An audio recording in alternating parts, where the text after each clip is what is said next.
Saat berjalan santai di tepi hutan, orang ini tanpa sengaja menemukan 2 ekor burung cantik yang terbaring di pohon.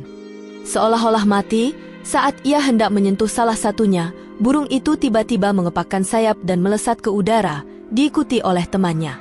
Dia pun tercengang. Ternyata burung-burung itu hanya berpura-pura mati sebagai bentuk perlindungan diri. Ia tertawa kecil, kagum dengan kecerdikan mereka. Sambil melihat mereka terbang menjauh, ternyata alam memang penuh kejutan yang luar biasa.